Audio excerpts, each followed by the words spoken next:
voy a traer a alguien que por su formación académica sea capaz de describir lo que como cristianos creemos muchísimo mejor de lo que yo podría en 7 vidas hacerlo. Por eso el día de hoy tengo un genio, un crack del otro lado, que si ustedes me permiten, voy a intentar presentárselos y perdónenme, pero voy a tener que leer su currículum, porque si ustedes pretenden de que recuerde su currículum, o sea, esto no lo recordarían ni en el siglo I cuando eran comunidades de orales, ¿no? Vieron de memorización. Bueno, su currículum es tan extenso que sería difícil hasta para aquellas comunidades recordarlo. Les cuento, el invitado del día de hoy es mi buen amigo Dante Urbina. Dante Urbina es economista por la Universidad Nacional Mayor de San Marcos, máster en economía por la Universidad Complutense de Madrid y doctor en economía por la Pontificia Universidad Católica del Perú. Tomá mate. Acá no te viene un tipo que simplemente tiene un profesorado en matemáticas. Estamos hablando con un doctor en economía, seleccionado entre los mejores jóvenes investigadores del mundo para participar de la reunión de Premio Nobel de Economía en Lindau, Alemania. Es autor de los libros de Economía para herejes, publicado en el 2015, y La economía irracional, publicado en el año 2021. Ha dado decenas de ponencias en espacios académicos de Perú, Argentina, Colombia, México, España y Alemania. ¿Cómo puede ser que Dante estuvo en Argentina y yo no me enteré? Tiene papers publicados en revistas académicas de Perú, Estados Unidos, Alemania, Reino Unido, India, Ucrania y Australia. Jamás me hubiera imaginado que vos ibas a India y te encontrabas con un paper de Dante Urbina. Genial. Es editor en jefe de la revista Desafíos, Economía y Empresa de la Universidad de Lima. Ganador del premio Excelencia Prima AFP por haber ocupado el primer puesto durante todos sus años de estudio y de la beca Presidente de la República otorgada por el Estado peruano. Ha realizado cursos en la Universidad de Harvard, Estados Unidos, y la Universidad de Tsinghua, China. Tomá mate. Con ustedes, queridos amigos, un genio, un crack, un tipo a quien yo aprecio muchísimo y admiro. Con ustedes, Dante Urbina. ¿Cómo estás, Dante? Dios te bendiga. Bienvenido una vez más a esta que es tu casa. Muy, muy contento de estar en esta que es mi casa. De verdad me siento muy acogido. Para mí, Rincón Apologético es como un rinconcito calentito del hogar, algo así como estar al costado de la chimenea en Navidad. Y mirá, más o menos a ver si yo te mandara un video, es más o menos eso, es chiquitito, viste acá, y además, bueno, nada, como es chiquitito, es calentito y demás. Dante, yo te tengo que ser honesto, yo jamás me imaginaría que iba a encontrarme con, no sé, papers publicados por vos en India. Te soy honesto, jamás lo hubiera pensado, jamás hubiera pensado que no sé, que habías recibido, perdón, que habías tenido esta oportunidad. Qué bueno tu laburo como economista, Dante, porque esto te lo decía en privado fuera de aire. Muchos de nosotros te seguimos, te hemos conocido y te admiramos por tu labor en cuanto a la apologética. Pero quizás muy pocas personas conocen el laburo tuyo como economista, que en definitiva es tu disciplina, la disciplina académica en la cual vos principalmente te movés, ¿o me equivoco? Efectivamente, o sea, yo trabajo como profesor universitario en el área de economía. Mis publicaciones en revistas académicas son del área de economía. Todos mis estudios de pregrado, maestría y doctorado son de economía. Entonces, sí, mi profesión es ser economista. La apologética para mí es en cierto modo un estilo de vida, un oficio, algo que hago con mucho amor y compromiso por el Señor, pero no es algo que yo haga a tiempo completo, ¿no? Yo realizo mi trabajo académico como economista y aparte mis otras labores. O sea, fuera de broma, ¿no? Porque también mucho ruido se ha levantado respecto a esto, porque algunas personas comentaban y decían, ¿cómo vas a traer un católico para hablar de estas cosas y demás? Porque, bueno, el simple hecho de ser católico parece que necesariamente, o sea, respondés a una agenda o sos una persona sesgada que en tu fanatismo religioso pretende de alguna manera presentar, no sé, como los mejores sofistas, una serie de recursos como para convencernos que el catolicismo es verdad o cosas por el estilo, ¿no? Y la verdad, a ver, chicos, con todo respeto, ustedes podrán ser católicos como Dante o podrán no serlo, pero a mí me parece que al menos se tendrían que tomar el tiempo para oír lo que tiene para decir una persona con la formación académica que tiene Dante. Después cada uno sacará sus conclusiones. Yo lo que pretendo evitar es ese rechazo automático que por el simple hecho de vos tener delante a una persona católica automáticamente digas, ah, no, debe estar equivocado, ¿viste? Él debe estar. ¿Por qué? Porque va en contra de lo que yo creo. No, date el tiempo y dale la oportunidad a la persona que tenemos delante para darte las razones. Después vos sacarás tus conclusiones. Pero bueno, nada, quería decir esto porque me parece que puede ser una linda oportunidad para tener otra perspectiva de lo que hemos creído y heredado, ¿no? Al menos aquellos que estamos ya hace mucho tiempo en comunidades evangélicas barra protestantes. Dante, entiendo de que muchas veces has dado tus opiniones al respecto en cuestiones de economía, como católico, como cristiano. Mucha gente suele reaccionar de forma impulsiva por el simple hecho de vos ser católico. Oh, bastante a decir verdad.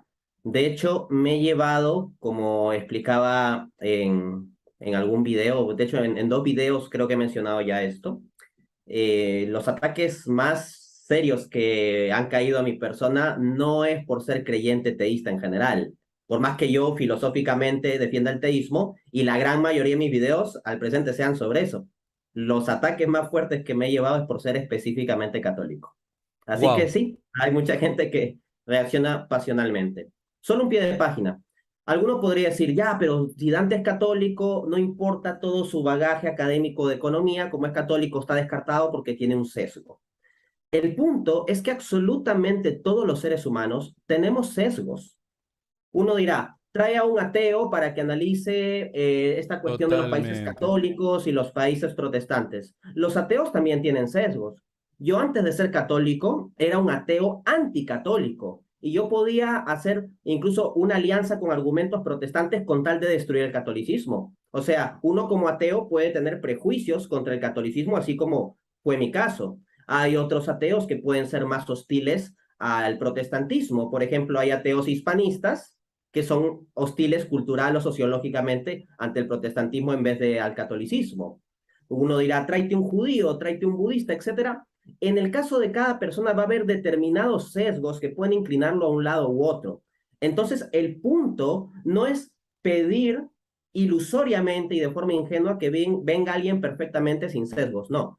El punto es entender que todos tenemos diversos sesgos, pero lo que hay que hacer es analizar los argumentos, los datos. Yo puedo decir palabras, pero yo no puedo fabricar mis propios datos. Y Claro. en caso yo fabrique datos falsos, pues que me lo demuestren y que me expongan que estoy demostrando datos falsos y citando artículos que no existen o citando estudios que no existen ya. Pero yo no puedo fabricar de la nada mis propios datos o mis propias realidades. En Así es. consecuencia, yo te diría que se atienda a eso. A los sesgos hay que pulirlos a la luz de los argumentos y los datos, y yo quiero responder aquí con argumentos y con datos. Quiero decir algo al respecto, pero antes que me olvide, le agradezco a María Rosas ahí por la ayuda en el super chat. Recuerden que a nosotros siempre nos gusta poder interactuar con el público, siempre y cuando sea bajo el marco del respeto y además sea en cuestiones referentes al tema que se va a tratar el día de hoy.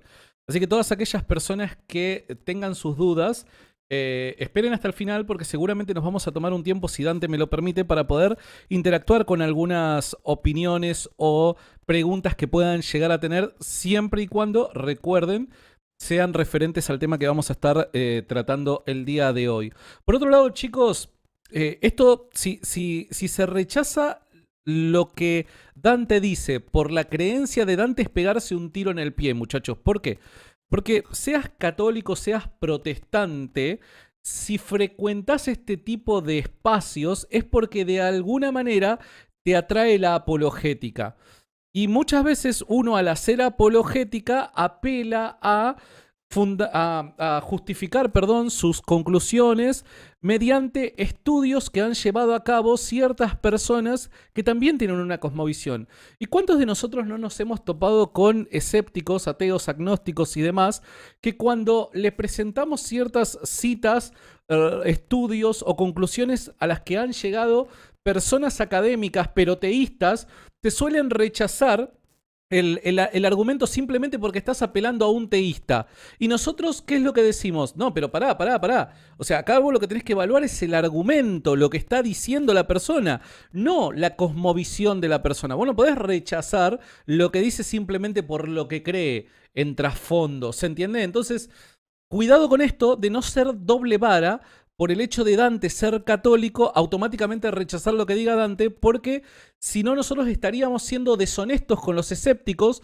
a quienes pedimos que nos traten de una forma distinta, que se observe los argumentos, se analicen los argumentos independientemente de quién los diga, ¿se entiende? Y de la cosmovisión de la persona que lo diga. Eso lo quería aclarar simplemente para que no caigamos en una doble vara que termine siendo un acto de deshonestidad sin querer. El día de hoy vamos a estar tratando un tema bastante interesante. Y sé que bastante polvo vamos a levantar. Es el tema de los países protestantes versus los países católicos en cuanto en cuanto a lo próspero que pueden llegar a ser a raíz de su religión, ¿no? De sus creencias. ¿Es verdad que los países protestantes son más prósperos que los países católicos?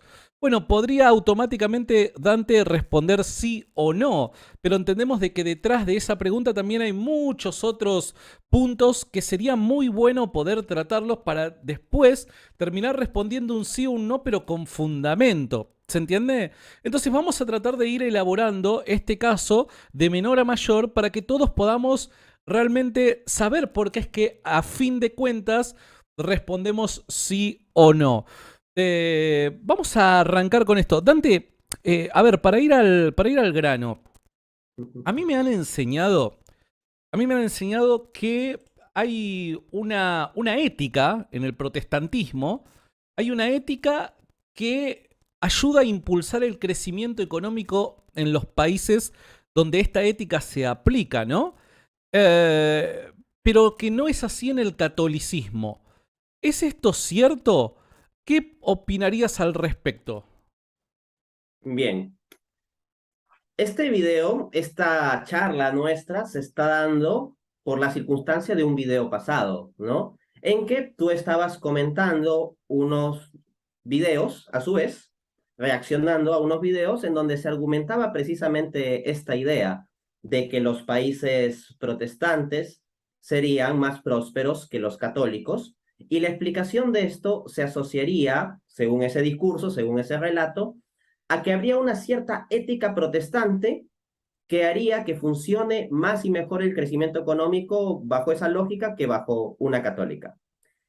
Y al final del video, lo que tú pedías era que por favor te pudiesen brindar datos que puedan validar esa postura de que los países protestantes serían más prósperos que los católicos. Yo he dado una revisada rápida a los comentarios de ese video y no he encontrado datos. Lo que he encontrado es una mención a algunos países por ahí, pero no es lo mismo a presentar propiamente datos estadísticos o consolidados o análisis multivariados, que es lo que se debe hacer con rigurosidad científica. Pero había muchísima gente que como el dato definitivo daba lo siguiente, y yo invito a que lo revisen y van a ver que hay una cantidad grande, gigante de comentarios que dicen: el libro de Max Weber ya resolvió este asunto, o ya dijo este asunto, o eso ya está puesto en el libro de Max Weber, La ética protestante y el espíritu del capitalismo. Entonces es como que hacían referencia a ese libro y ya asunto cerrado porque hay un libro que dice esto. Algunos agregaban algún detallito como que Max Weber sea padre de la sociología, etc. Bien, es un cierto nivel de argumentación o evidencia ofrecer un libro que diga eso, pero entendamos que es un nivel bastante básico. No es como mostrar un PBI, un dato, una estadística, una consolidación, una regresión. Lo que está diciendo es simplemente que hay un libro que argumenta eso y punto. Pero eso de por sí no prueba nada. Y el libro de Weber fue publicado en 1905. Y a partir de ahí se ha dado toda una discusión académica en torno a la tesis de Weber, la tesis de que la ética protestante generaría un impulso al desarrollo capitalista. Entonces, si de verdad quieren ir a un mayor nivel intelectual, lo que tienen que hacer es no simplemente citar el libro como si fuera un mantra que resolviera la cuestión. Tienen que ir a ver qué es lo que la discusión académica ha dicho a partir de ese libro. Y lo que les voy a presentar a continuación es muestra clara de que esa no es para nada una tesis establecida, sino más bien una mera hipótesis altamente controversial, altamente controvertida y dudosa. Y les voy a dar fuentes. Veamos.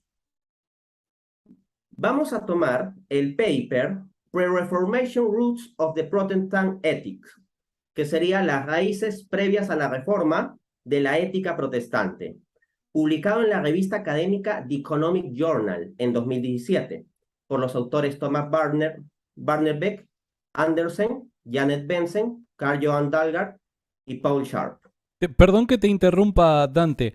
Al final, ¿vos me podrías mandar todos estas referencias por escritos para dejarlas en los detalles del video para que aquel que quiera revisarlo por sí mismo pueda hacerlo? Con todo gusto, Ok, mando las citas completas. ¿Me haces acordar? Te las sí, envío y las pones. listo. Genial. Incluso como hay algunos nombres en inglés y todo eso, a veces cuando uno quiere googlear no es tan fácil también. Entonces, sí, muy buena idea. Listo, paso a citar este documento, página 1756.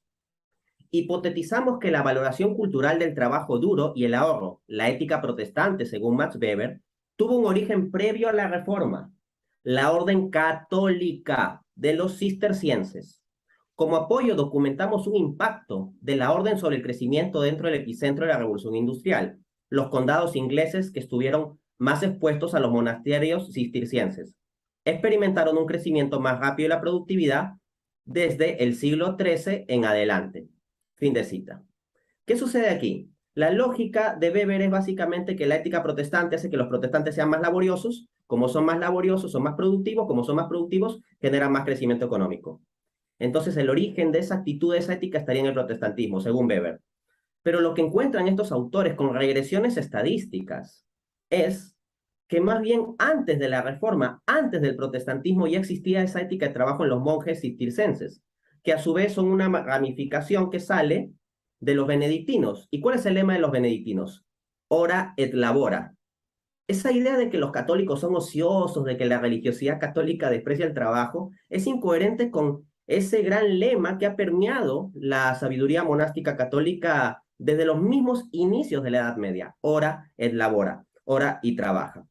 Y estos autores hallan evidencia estadística que los condados ingleses que crecieron más rápido durante la Revolución Industrial fueron los que estuvieron más expuestos a la influencia de estos monjes. Dicen los mismos autores en la página 1791, abro cita. De forma consistente con el mecanismo cultural, usando datos del European Value Survey, hallamos que las regiones católicas de Europa, que históricamente fueron influenciadas relativamente más por los cistercienses, tendieron a tener poblaciones con mayor gusto por el trabajo duro. Estos resultados se extienden a Inglaterra, así como a Europa más ampliamente. Fin de cita. Entonces, ahí lo tienes, esa ética del trabajo ya está fuertemente en una raíz católica. Y no es una revista apologética católica, estamos hablando de The Economic Journal, una de las revistas académicas más respetadas del mundo en el área de economía. Wow. Bueno, Pero sí. quisiera presentar un poquito más de evidencia. Perdóname. Pensé que habías cerrado. Te pido disculpas. No, la verdad estoy un poquito mal de la garganta, entonces tengo que Ok. frenarme un poco. No, evidencia hay. Quiero mostrarles un segundo paper.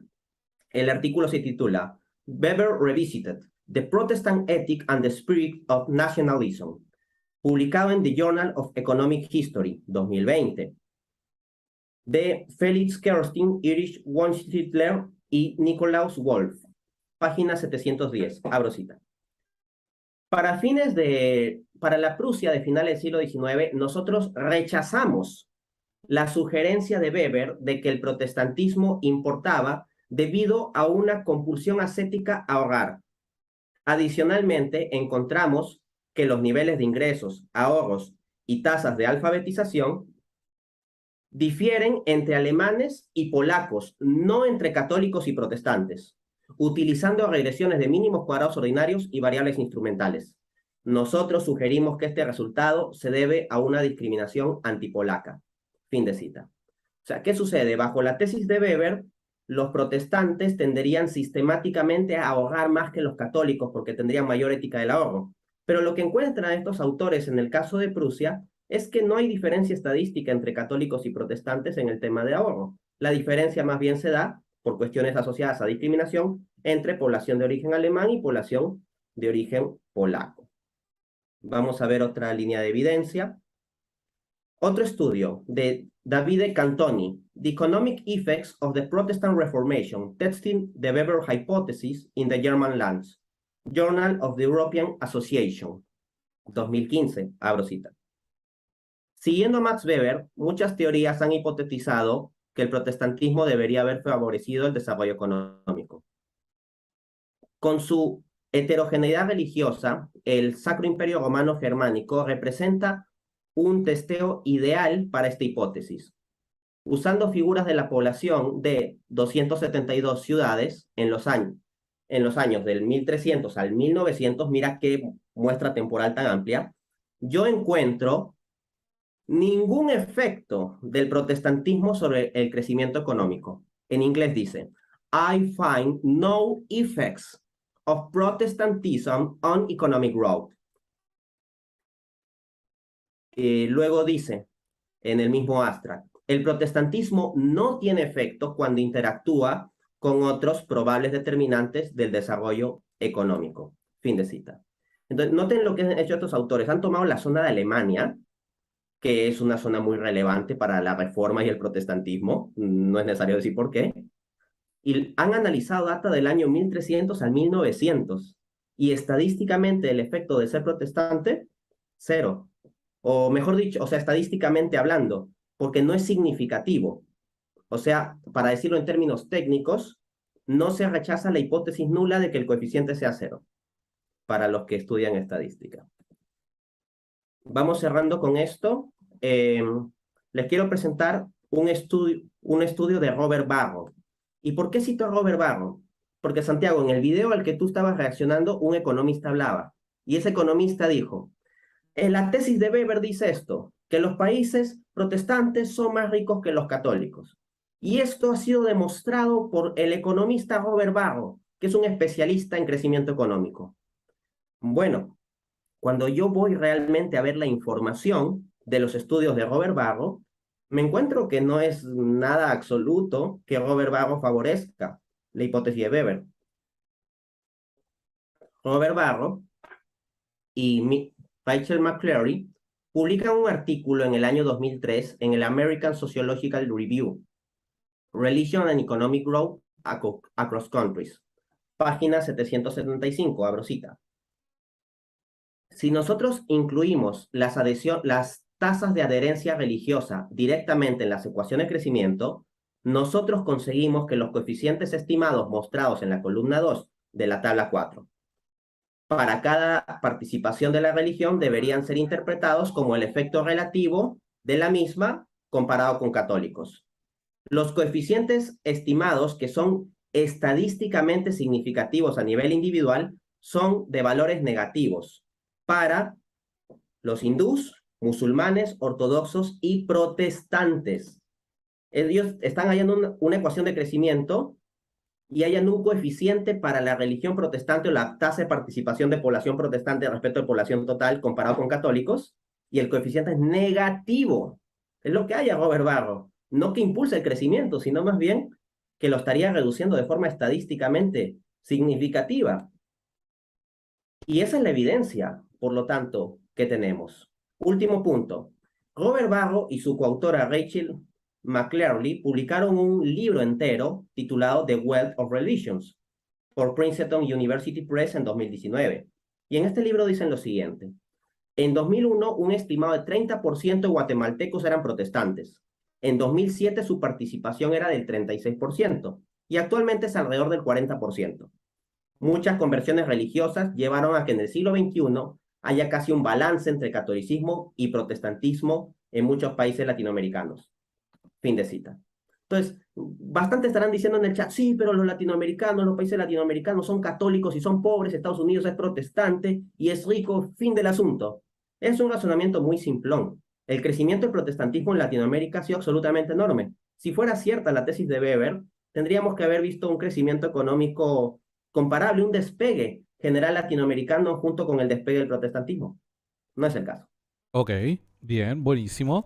Gracias a toda la gente que está conectada. Tenemos casi 500 personas en vivo. Les pido a todos los que están conectados que puedan compartir este live para poder llegar a más gente. Y esto recién arranca. Recién arranca porque hay varias preguntas que le quiero hacer a Dante para poder llegar al punto que queremos en definitiva resolver. Ahora, lo que sí, Dante, a modo ahora de romper el hielo, la gente está sorprendida. No sabía que Dante Urbina se enfermaba. O sea, hay algunos que están diciendo pobre virus. Porque, o sea, el virus no posee a Dante, Dante posee al virus, dice, y termina. Así que bueno, de eso van a salir memes. Acordate que de eso salen memes.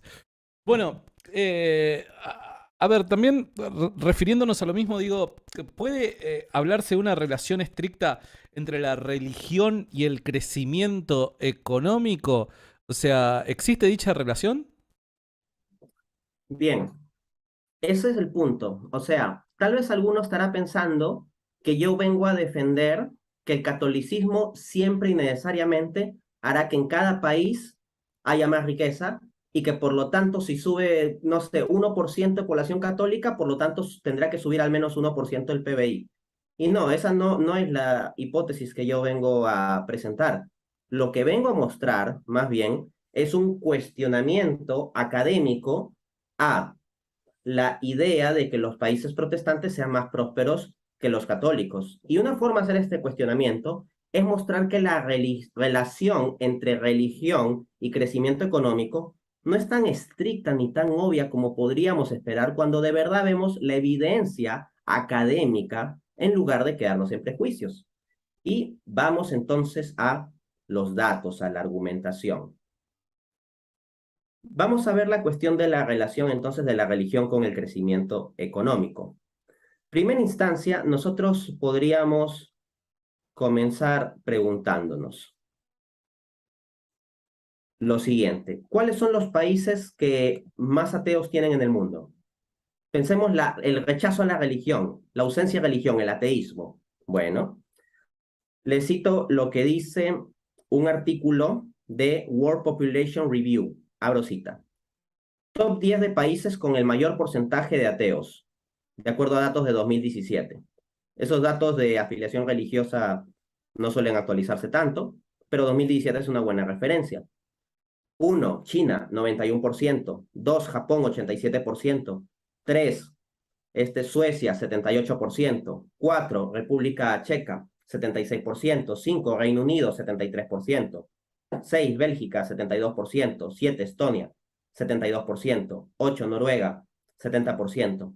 9, Australia, 69%. 10, Dinamarca, 68%. Fin de cita. Entonces, si tú me vienes a hablar de crecimiento económico, ¿cuál es el país que más monstruosamente ha crecido en los últimos años? China. Y China está en el top 1 de ateísmo.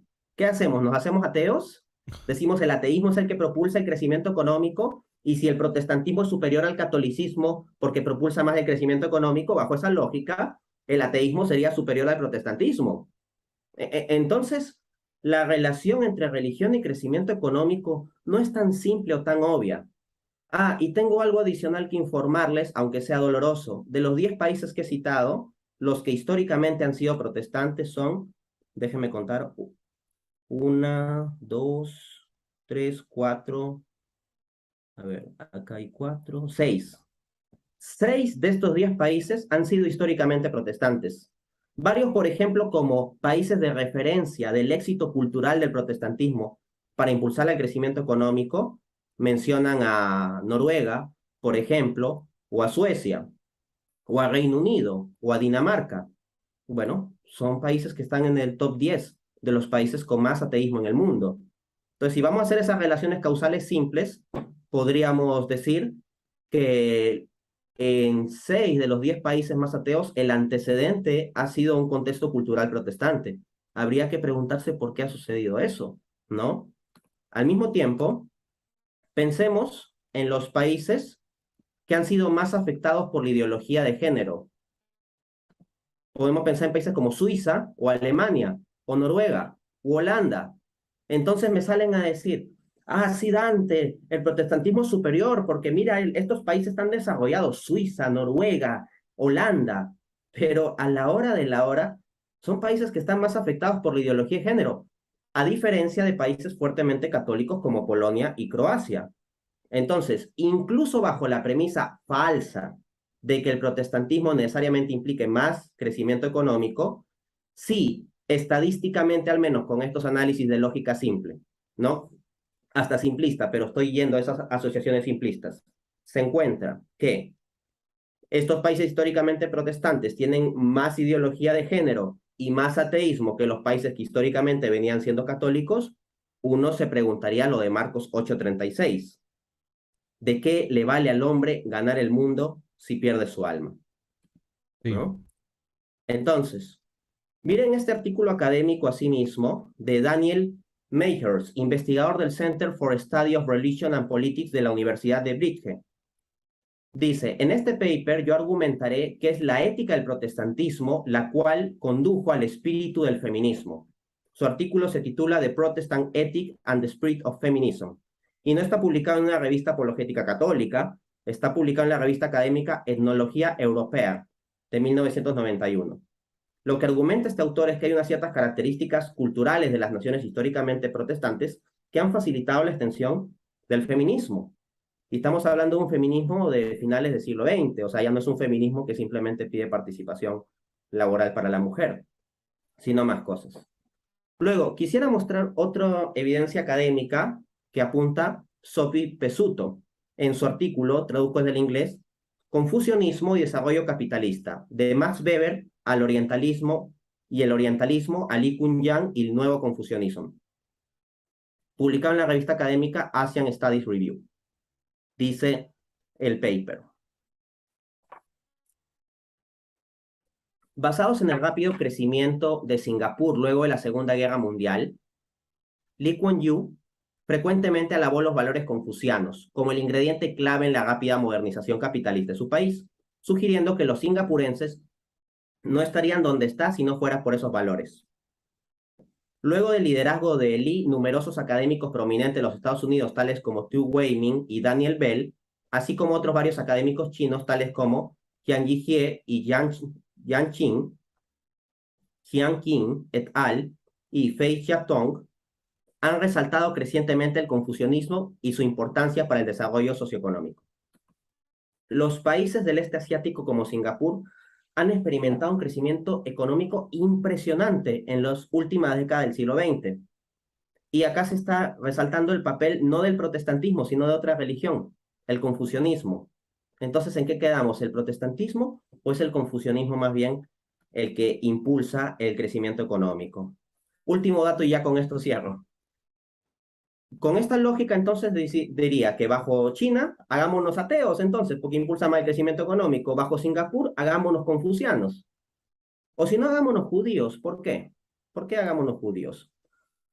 Les leo una cita de un artículo del Chicago Jewish News. Las estimaciones sugieren que los judíos constituyen una parte desproporcionada de las personas más ricas del mundo. Un estudio encontró que los judíos constituyen alrededor del 3% de la población mundial, pero representan más del 20% de sus multimillonarios. Otra estimación sugiere que los judíos constituyen alrededor del 7% de las personas más ricas del mundo. Entonces, si hablamos de asociación entre religión y riqueza, vemos asociaciones con el judaísmo, con el confucianismo y con el ateísmo. No es tan sencilla la cosa. A ver, quiero decir varias cosas. La primera, creo que puedo refutarte fácilmente, Dante, y es que si a esa lista te traigo el ejemplo de Argentina, se te caen todos los argumentos. Argentina es el que destruye todo tipo de argumento, estadística, informes y demás. Por otro lado, hablando en serio, me llama poderosamente la atención algunos comentarios y reitero, sé que quizás no debería darle mucha atención, pero simplemente porque quiero que todos por un instante no que piensen como Dante o piensen como yo, sino en última instancia que se tomen el tiempo para poder pensar qué es lo que se está diciendo. Simplemente eso. Veo muchos comentarios diciendo algunos, tantas citas aburre.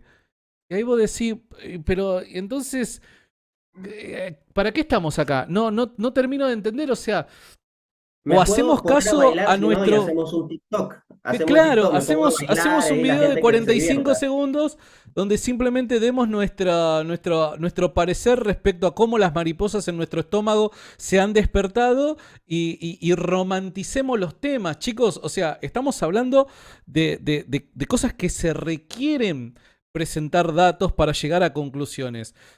Si te aburre esto y no sé, salí de este stream y anda a Twitch y probablemente tengas alguna transmisión un poco más entretenida, pero no sé hasta qué punto vaya a ser beneficioso para vos. Por otro lado, mucha gente suele decir, César Vidal lo destruye con facilidad. Inviten a personas como César Vidal y cosas por el estilo.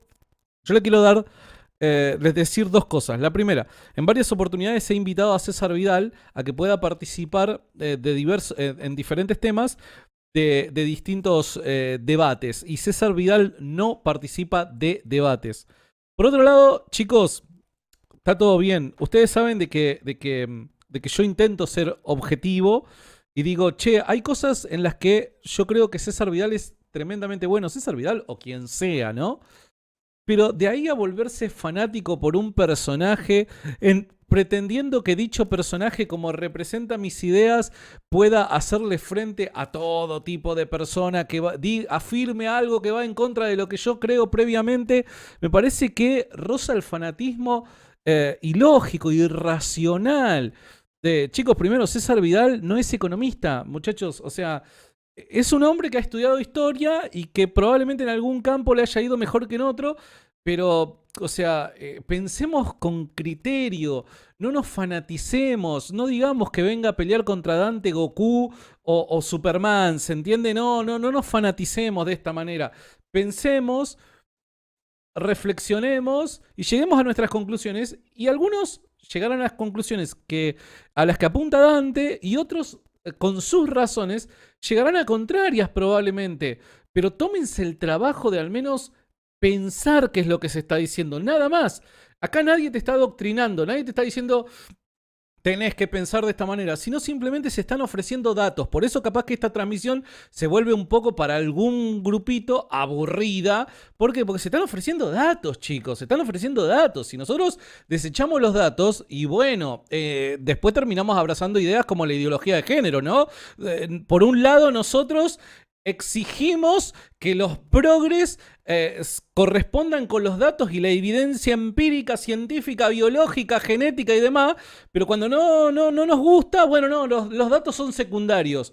Pongámonos de acuerdo, muchachos, no seamos doble vara. Entonces, recuerden, una vez que nosotros le damos la espalda a los datos, terminamos abrazando cosas como la ideología de género y personas que se creen que son caballos. ¿Se entiende? Volvamos a los datos. Dante, a ver, como nos gustan los datos. Sí. Solo un pequeño comentario, ¿no? Miren los hábitos de pensamiento que tienen varios, no digo todos, porque aquí hay mucha gente inteligente que escucha y sigue, pero hay también gente que simplemente viene a comentar sin entender mucho. Santiago pidió datos al final del video pasado que hizo. Nadie le dio datos. Poner ejemplos de países puntuales, esos son casos. Datos es dar estadísticas consolidadas, por ejemplo. El propio Javier Milei ahí no dio datos en el contexto en que lo llamaron, pero todos le creen, ¿no? Por decirlo así, todo lo del coro liberal, oh, sí. Y no importa que no dé datos, es que es obvio que los países católicos, perdón, lo que los países católicos son más pobres que los protestantes, ¿no? Es obvio y ya está, y ya está. Pero si yo te doy todo un conjunto de datos y estudios de las mejores revistas académicas del mundo, con estadística, con regresión, y dices, ah, no, muchas citas aburren. Entonces, realmente tienen que comenzar a analizar esos hábitos de pensamiento. Se dan eslóganes en lugar de datos y prefieren escuchar eslóganes en vez de datos. Claro. Y por otro lado, chicos, para los fans, el club de fans de Javier Milei, les digo, como lo he dicho en varias oportunidades, varias veces he invitado a Javier Milei a este espacio para hablar con él respecto a varias cosas que él ha dicho. Ustedes saben de que este espacio no es un espacio hater contra Javier Milei. Pero muchachos, o sea, si no pensamos igual y tenemos que criticar ideas, tratando de corresponder con la realidad y en otros temas, tratando de corresponder con nuestra fe, o sea, si ya no podemos hacer eso, y chicos, de vuelta, se están volviendo un club de fans, ¿se entiende? Entonces, he invitado en varias oportunidades a Javier Milei, me he comunicado con la hermana de Javier Milei, ella me ha dicho que por ahora no puede y demás, y está fantástico porque nadie tiene la obligación de absolutamente nada, entonces está fantástico, pero no vengan con esa, ¿por qué no invitan a un protestante? ¿Por qué? En varios comentarios también, ¿por qué no invitas a un protestante para que sea equitativo? Y chicos, en mi último video, cuando hago esta crítica respecto a el mismo tema que estamos tratando hoy, yo pedí que si alguien tiene datos para ofrecer, para demostrar que los países protestantes son más prósperos que los católicos, que me la trajeran, que me la presentaran. Yo no tengo ningún problema. Si mañana sale alguien diciendo, mirá, yo tengo datos para ofrecerte, me encantaría poder leerlos. Porque si no iría en contra de mi fe. Mi fe exige que yo sea honesto respecto a la realidad. Entonces, independientemente de si el protestantismo tiene razón, el catolicismo tiene razón o el budismo tiene razón en cuanto a este tema, yo tengo que abrazar aquello que corresponda con la realidad. Entonces, no seamos fanáticos. Lo único que les pido, chicos, no seamos fanáticos irracionales. Que a eso no nos llama nuestra fe. Pero es Bien, interesante, digo algo muy corto, que todos hablan de alguien más que va a venir a dar los datos, como que Goku va a venir a salvar, pero nadie da datos. O sea, no dan datos que refuten mis argumentos específicos, con los estudios específicos que estoy citando. ¿No? Si no dicen que va a venir un Goku que va a refutar todos los datos o que va a traer otros datos, y que eso va a ni darle siquiera la... es fe, es superstición, chicos. O sea, ni siquiera es fe eso. A ver, bueno, hablando ya de datos, Dante, yo quiero ir a datos concretos. Yo quiero saber si tenés datos concretos que me muestren esto que me estás explicando. Eh, los países católicos son más prósperos que los protestantes son más prósperos que los católicos. ¿Qué dicen los datos, Dante? Los datos dicen que no se puede sacar una conclusión tan simplista como decir, los países católicos son necesariamente más ricos que los países protestantes o los países protestantes son necesariamente más ricos que los países católicos. Lo que muestra la evidencia académica es que esto depende de diversos periodos históricos. Si tú preguntas en el siglo XVI, la respuesta es distinta al siglo XIX o en el siglo XX. Asimismo, hay que ver qué definimos como un país protestante o como un país católico. Luego haré algunas digresiones sobre eso, pero quiero ofrecerles algunos datos estadísticos que muestran la complejidad del asunto. Porque, ojo, aquí yo no he venido a defender la tesis de que absolutamente cada país católico del mundo tiene necesariamente que ser más rico que cada país protestante del mundo. No, no, yo no vengo a defender eso.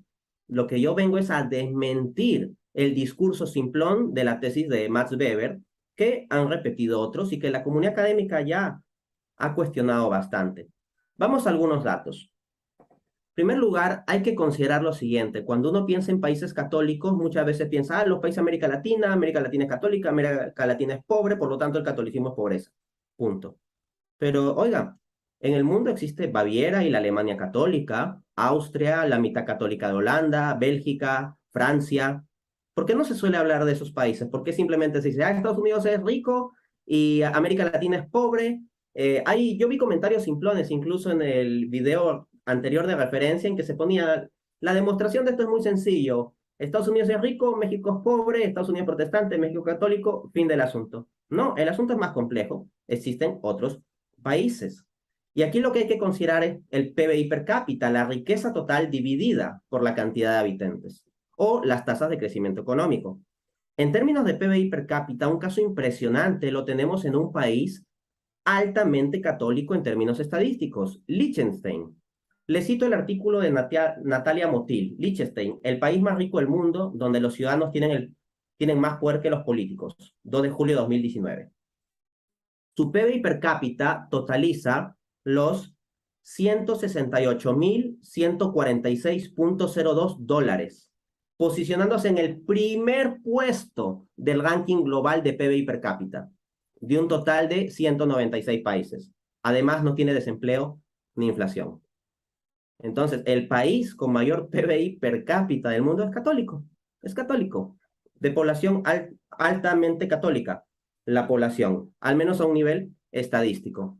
Ya uno después puede entrar a discutir cualitativamente el nivel de catolicismo, pero eso ya es más difícil de medir. Cuenta, Pero en términos cuenta, de... cuenta la leyenda que Liechtenstein envidia mucho el gobierno de Alberto Fernández aquí en Argentina, ¿ah? Así que vos fijate. Eso porque todavía no tiene argentinos Liechtenstein. Cuando vayamos nosotros los argentinos, seguramente cae del ranking, te lo puedo asegurar. Listo, le doy otra estadística. Este, Luis Francisco Martínez, en su artículo Religion and Economic Success in Europe, publicado en The Globalist 2012, dice, hablo cita, las estadísticas del PIB per cápita de 1500 al 2000 compiladas por el finado economista británico Angus Maddison muestran un patrón de crecimiento mucho más complejo en los países católicos y protestantes que lo que previamente se creía. Por ejemplo, desde los 1500 a fines de 1600, el PIB per cápita en los principales países católicos, Francia, Bélgica, España, Italia, Austria, Irlanda y Portugal, fue persistentemente mayor que en las principales naciones protestantes, Suiza, Noruega, Dinamarca, Suecia, Países Bajos, Finlandia, Gran Bretaña y Alemania. Los países protestantes solo se movieron ligeramente a la cabeza a inicios del siglo XVIII, incluso a pesar de que Alemania y Suiza quedaban bien por detrás del país católico promedio hasta la década de 1820.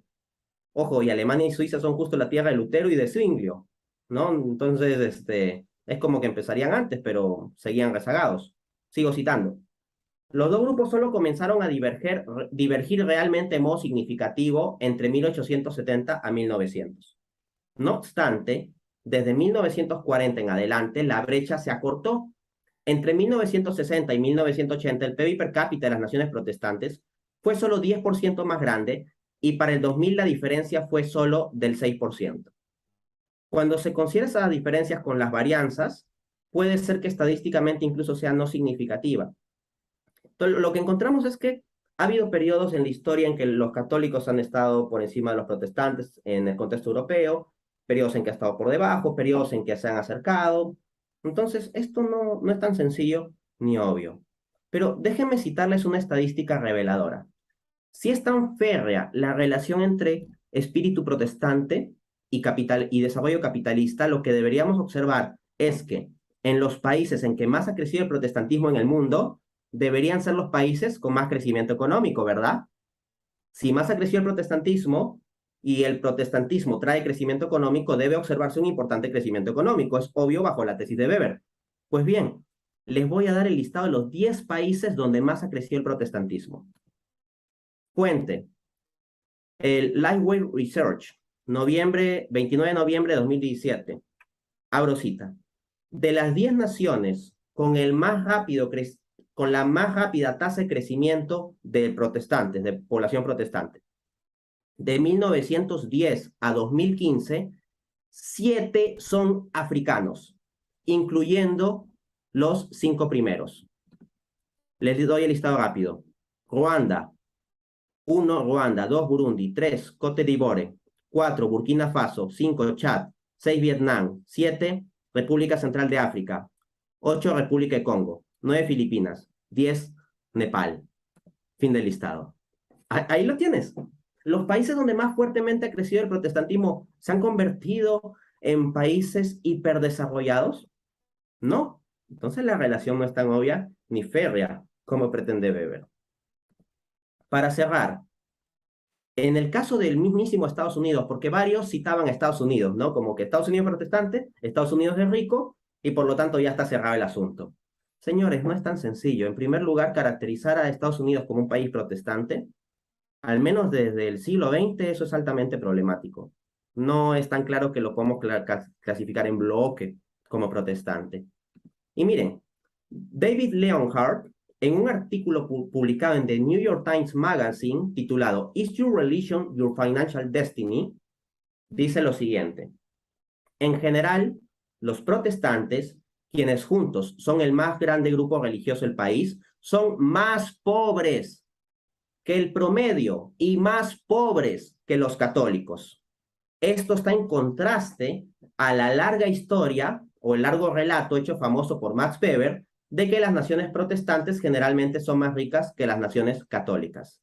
Es una revista de New York Times Magazine, o sea, es el principal periódico de los Estados Unidos, su revista editada, está hablándose de una cuestión financiera por clasificación religiosa, y eso dice el autor. Ojo, yo no digo que esta estadística se cumpla para siempre, pero lo que digo es que ha habido determinados momentos en que se ha hallado eso, que la población protestante promedio de los Estados Unidos ha tenido menos ingreso que la población católica promedio en los Estados Unidos.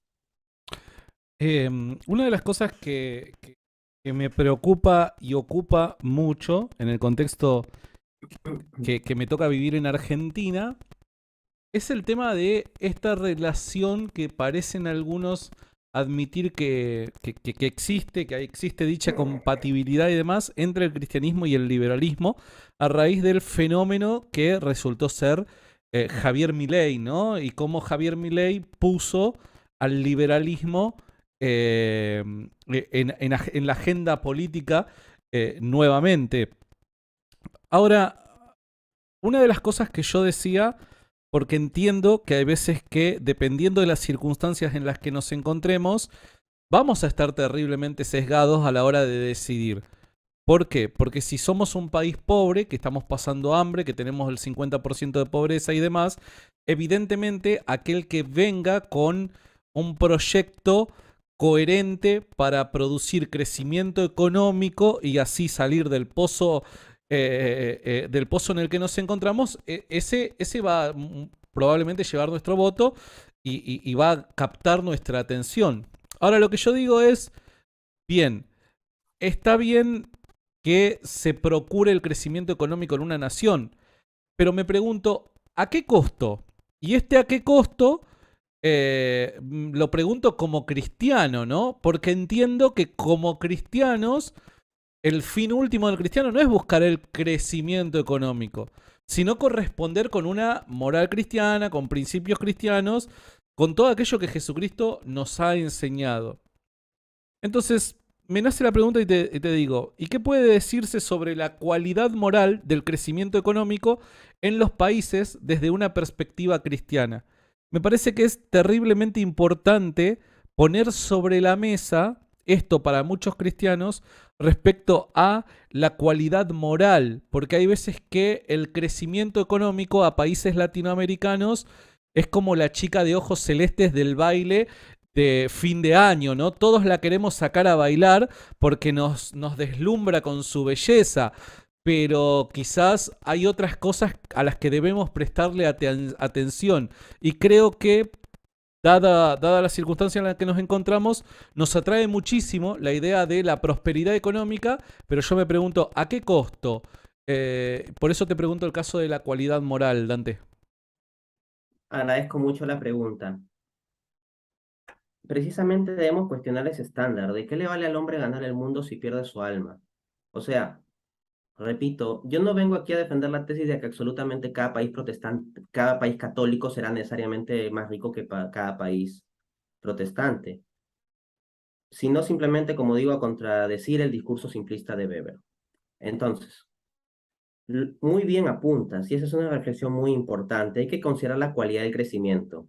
¿Cuántos no defienden el protestantismo en este contexto diciendo, Estados Unidos, o te defienden Holanda, Reino Unido, Suiza, Suecia? Pues bien, desde un estándar moral cristiano, analizan el PBI de esos países, lo que conforma su crecimiento económico, qué bienes están transando. Droga, pornografía es parte del PBI en aquellos países donde esto es legal. Por ejemplo, en Holanda hay un mercado legal de drogas, ¿no? Y eso cuenta como parte del PBI. Pues bien, les invito a reflexionar sobre esta estadística. Es una estadística que presento en mi libro La economía irracional, publicado en 2021, página 152. Abro cita.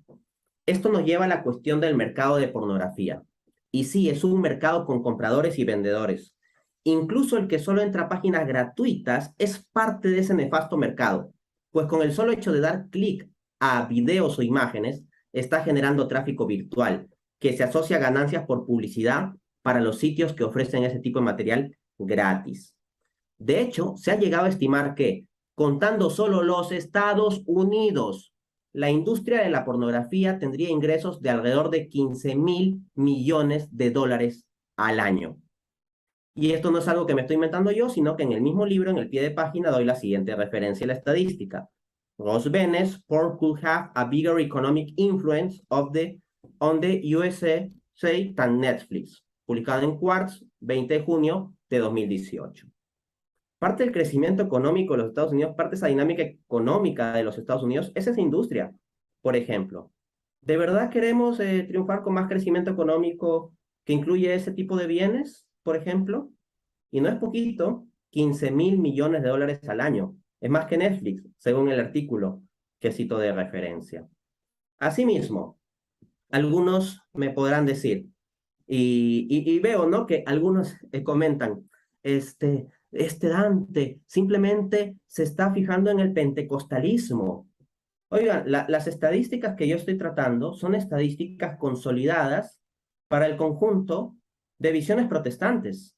¿Por qué vamos a excluir a los pentecostales de ser protestantes? Es interesante ese punto, ¿no? O sea, ¿con qué argumento los pentecostales no entran en el saco, en primer lugar? Punto uno. Punto dos, mis estadísticas no son de pentecostales exclusivamente. Mis estadísticas agrupan el conjunto de denominaciones protestantes. Y dentro de eso, pues, se hacen los análisis. Acá se está hablando de protestantismo.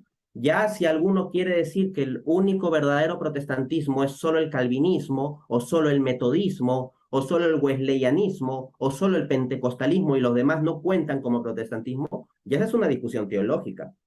Pero a nivel sociológico, históricamente hay ciertos movimientos que están incluidos como protestantes. ¿Y dónde uno quiere poner el punto de corte? Uno dirá, pero los pentecostales surgen después. Pero si tú ves cómo eran los anabaptistas, que eran contemporáneos a Lutero, son muy similares a los pentecostales de hoy en día, en varias cosas. Los anabaptistas, no confundan con los bautistas, por si acaso, sino hablo de los anabaptistas. Históricamente también tienen su trazo y sus antecedentes.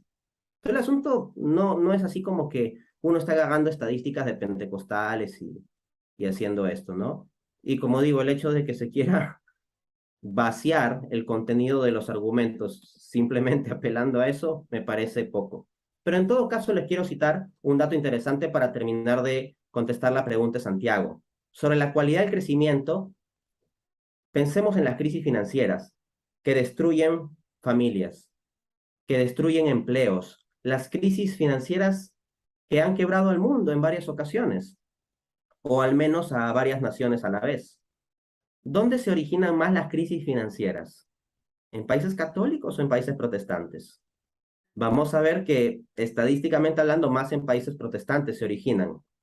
Y en países protestantes que tienen ese protestantismo histórico, más de corte puritano, luterano, calvinista, ¿ok? Acá les va la referencia, Luis Francisco Martínez, Religion and Economic Success in Europe, abro cita. De las 10 crisis financieras que han ocurrido en los últimos 300 años, 11 si incluimos la actual recesión, 7 se originaron en países protestantes. Cada una de ellas tuvo como causa lo que hoy llamamos una exuberancia irracional. Desde la burbuja de los tulipanes holandeses en los 1600 a la burbuja del Mar del Sur y la burbuja de Mississippi en los 1700. A la burbuja tecnológica a finales de los 1900, en los Estados Unidos, hasta la burbuja causada por la laxa política monetaria estadounidense y la creación y diseminación de productos financieros tóxicos en la City de Londres y Wall Street. Estamos hablando de Holanda, estamos hablando de Estados Unidos, estamos hablando de Inglaterra. No países llenos de pentecostalismo, sino más bien de protestantismo histórico.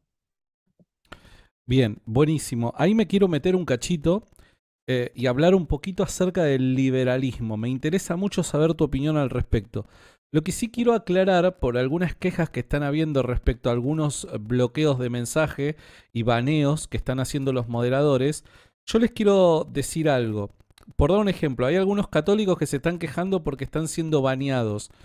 Discúlpame, pero si a mí me ponen un mensaje como estos galponeros que se dedican a dividir la fe cristiana, discúlpame, está todo bien, yo entiendo que puede ser que tengas ciertas ideas, que pienses de esa manera y demás, pero me parece que ese tipo de comentarios no tiene ningún tipo de objetivo concreto y edificante para la conversación que estamos teniendo. Entonces yo respaldo a los moderadores que están baneando y bloqueando gente independientemente de que sean protestantes o católicos, pero si van a venir a hacer ese tipo de comentarios simplemente con el objetivo de alguna manera herir o lastimar o provocar a otras personas, me parece que habla mucho de ustedes. Aquel que crea tener la verdad, muestre altura y nada, y con prudencia me parece que debe comunicar sus ideas. Simplemente eso quería señalar. Y por otro lado es política de los streams que no se spamee, no se repita 20 veces el mismo mensaje, ni a su vez que se utilicen malas palabras ni nada por el estilo. Así que simplemente quería responder eso por las dudas que haya alguna duda al respecto. En definitiva, Dante termina todo siendo una discusión moral. Porque, por dar un Sí. ejemplo, ¿no? El liberalismo y el cristianismo son compatibles y a mí viene un liberal y me dice, liberal siendo cristiano, ¿no? Viene y me dice, mirá, yo estoy a favor de la libertad de las personas. Y si le pregunto, bueno, ¿esa libertad qué implica? Que legalicemos la prostitución, que legalicemos la venta de drogas, que legalicemos, no sé, la venta de pornografía de forma abierta a la comunidad y demás. Eh, y sí, te terminan diciendo, sí, porque Dios no te prohíbe nada, cada uno sabrá, tenemos libre albedrío para hacer lo que consideremos, si Dios no te obliga a nada, ¿quién soy yo para obligar a otras personas a...? Y discúlpame, pero me parece que ese tipo de opinión es terriblemente lejana respecto a una moral cristiana que ni siquiera debemos remontarnos a la historia del cristianismo, a la tradición de la iglesia, sino que está bien expresa en las escrituras. Entonces, Ujú. digo, eh, ¿puede llegar a ser compatible la cosmovisión, filosofía liberal con el cristianismo en términos morales? Porque en última instancia, hay algunos que dicen, no, pero yo soy liberal en lo económico. Está bien, supongamos que existe tal cosa como liberal en lo económico únicamente. Necesariamente para ser liberal en lo económico tenés que ser liberal en términos morales. Porque ¿cuáles son los límites de la actividad económica si no límites morales?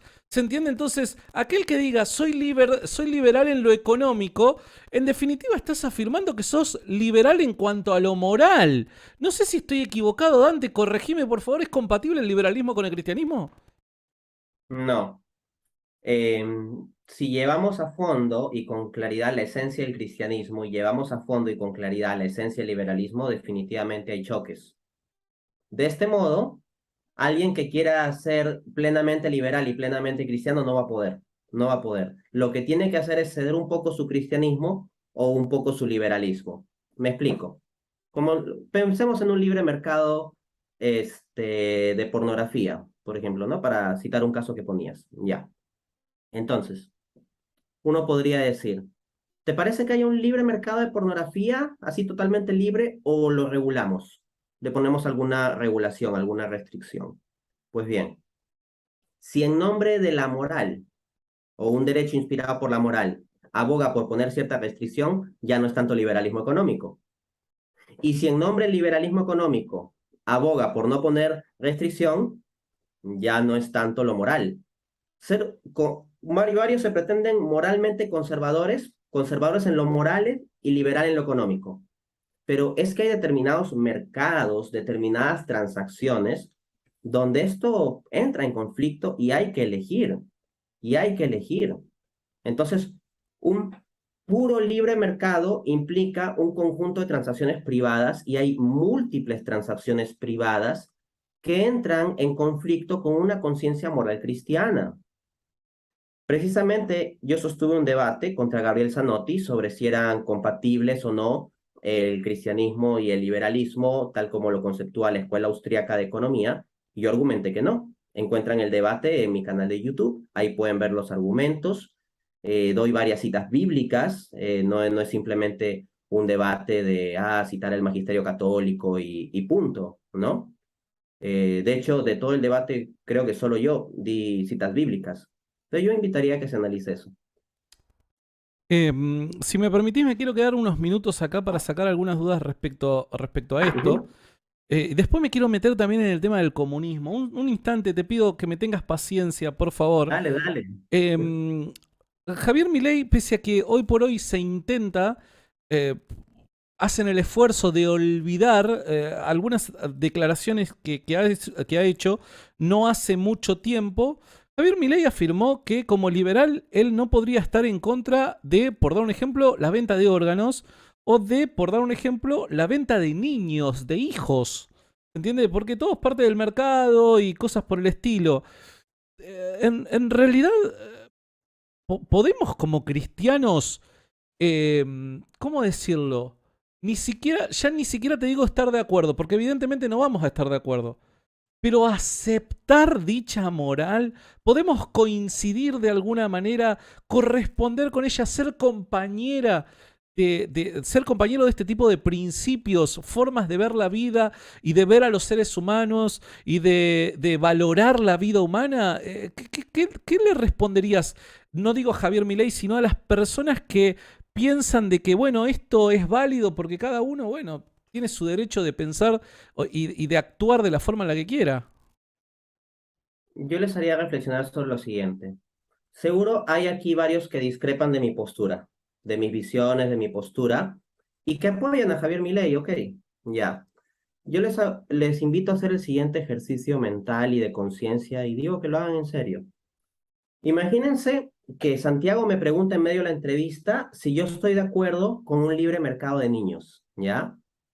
Y yo de repente comienzo a dar vueltas y comienzo a hablar como 8 minutos diciendo una cosa y la otra, pero no nada claro, diciendo, bueno, esto se puede analizar, aunque la sociedad latinoamericana todavía no está preparado para esto, pero de aquí a 200 años, quién sabe, bla, bla, bla, bla, bla, bla.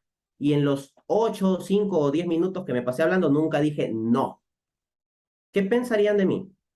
¿No saldrían acaso a decir, miren, qué escándalo? Dante Urbina le preguntaron sobre un libre mercado de niños, el tipo, se ha pasado dando vueltas y no ha dicho claramente no, que está mal. No ha dicho eso. Se indignarían, ¿verdad? O sea, me caerían encima si yo hiciera tal aberración de no responder directamente que está mal un mercado de niños. Si entrase especulaciones como de aquí a 200 años, tal vez la sociedad esté más abierta y cosas así.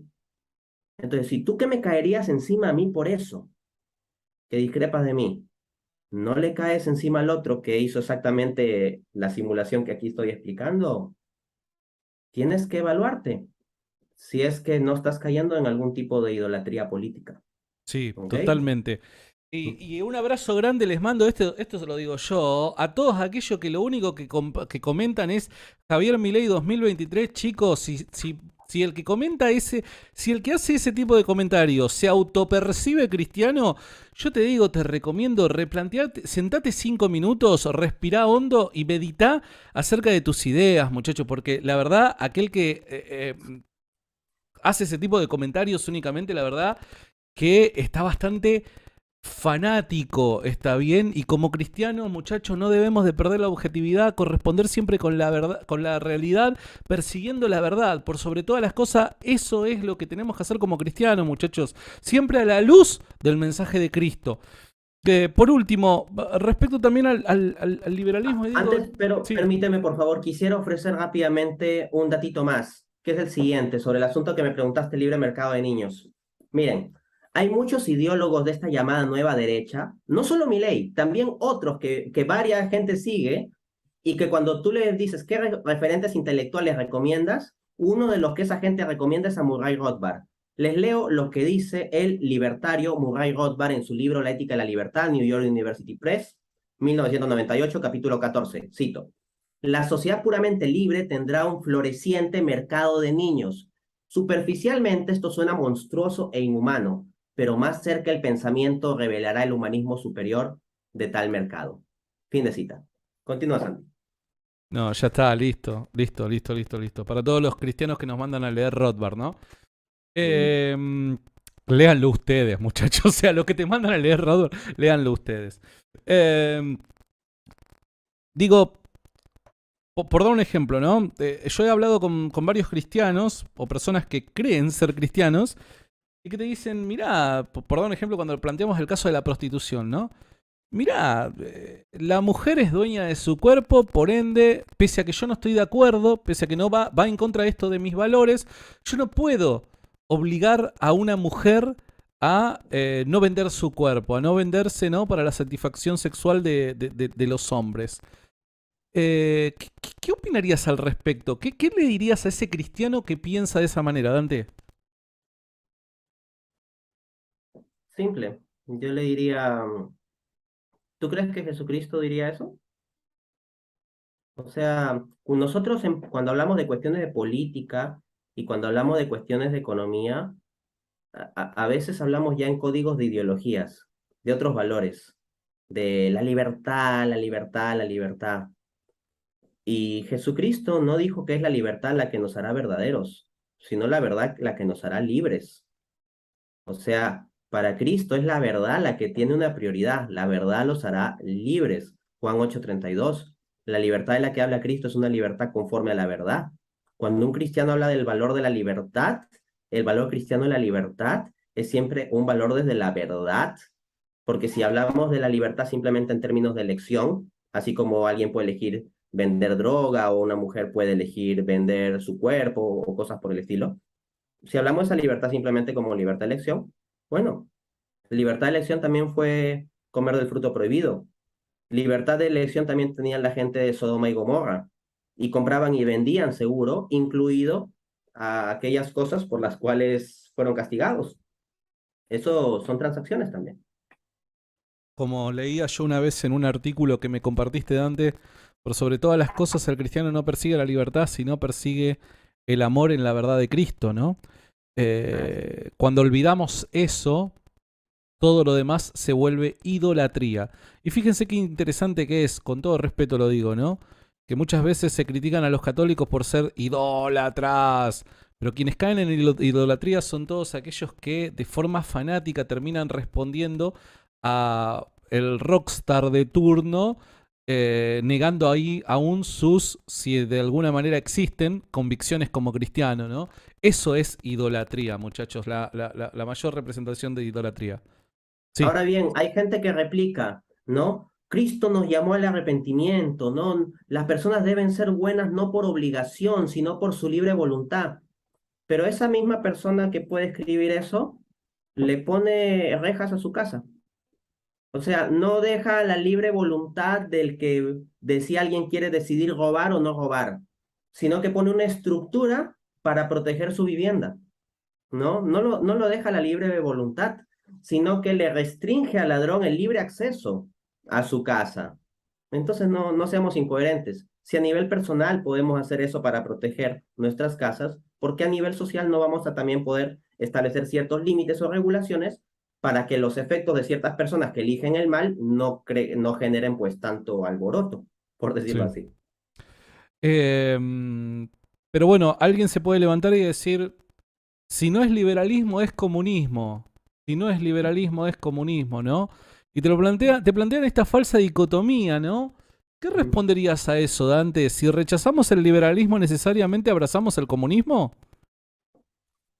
Que alguien piense así sería ser alguien tan estrecho mental. Ahorita yo tengo puesto una camisa negra, ¿no? Tengo Ujú. una camisa negra. Entonces, a alguien le dan el dato de que yo no tengo puesto una camisa negra el día de mañana, ¿ya? Entonces salta a decir, Dante tiene una camisa blanca, entonces.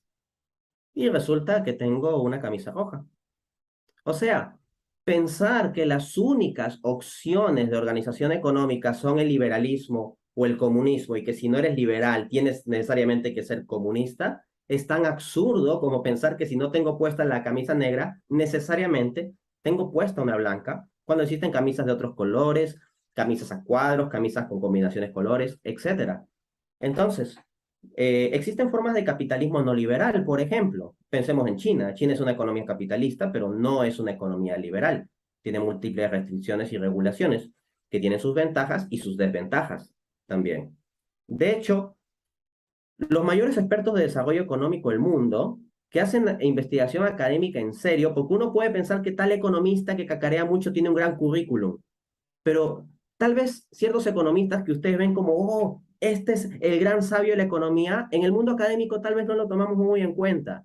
En el mundo académico, los congresos académicos, de las revistas indexadas, de las discusiones alto nivel teórico y empírico, tal vez esos economistas que en el mundo social del TikTok, del Twitter se ven como, wow, el economista, no tienen tanto peso. Y cuando ves a verdaderos expertos del desarrollo, como por ejemplo Danny Rodrik, profesor de la Universidad de Harvard, o Amartya Sen, Premio Nobel de 1998, lo que encuentras es que en general coinciden que un auténtico desarrollo, un exitoso proceso de crecimiento suele implicar cierta combinación entre Estado y mercado, un capitalismo con ciertas regulaciones o un mercado con ciertas regulaciones.